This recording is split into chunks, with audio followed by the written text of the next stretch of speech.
Oh man, this is weird. Okay. Okay, so I will use finances because everyone can relate to finances. So for me personally, I went through my period of financial irresponsibility and I had to learn how to get better at that. So, you get to that point and you just feel awful and you pray about it. From there, I was then led to people on the internet who thought like me, and that looked at money the same way that I did because everyone in my around me was saying the way I looked at money was false. However, I found people who were successful on the internet who looked at money the same way I did. And so I listened to their advice. I applied their advice. I didn't just listen to it, I actually applied it. Yes, I failed. I failed a lot, continuously. I'm still bad at it sometimes. But I had to look at it, apply it. When it no longer was like helping me in that way, I had to go search for another thing, like for someone else to explain it, how I looked at another part of it differently. I had to find someone else. But overall, I was praying for better financial literacy, financial stability. And then I looked up what that even means. What does it mean to have a budget? What does a budget actually look like? And then I applied it. And so I've been doing that. That took me a couple of years. It took me like a couple months actually to get it down.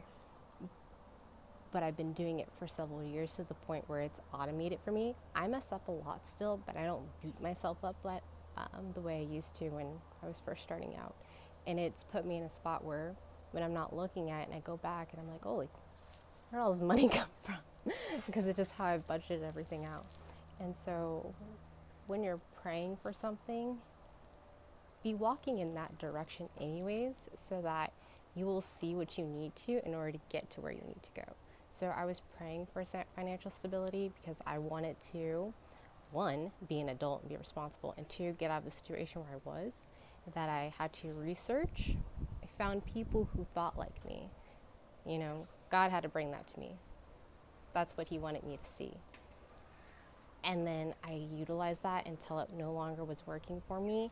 And then I went back and asked in a specific way, which God led me again to someone who thought the way I did. And then I applied that method. And I kept doing that to the point where I do things myself. Sometimes I do go back and I use tools that I've learned from other people. I go back, I utilize their tools to get me back on track. But ultimately, I had to put in the work to see what he needed from me. I had to put in the work to get there. I had to search, and then I had to apply, and then I had to go through the trials of failing and figure out what works and what doesn't work, so I know what works for me. And then ultimately, when you really look at it, it's all just about maturing, becoming a mature and responsible adult. And then there are situations where you will get, dropped into a bunch of money. It's happened to me in the past, and for me, it was more like, I hate my job oh so much. I hate this job. I hate this job. I hate this job. I want to move out of this job. Where's another job? I'm looking for other jobs, and for no reason, I kept getting raises. I should not have been getting them, but I was getting them because God needed me there to figure out what it is that he needed. I had to figure out whatever it was that he needed me to learn before he would move me from that spot. And that's where I'm at now. And just some fun tips.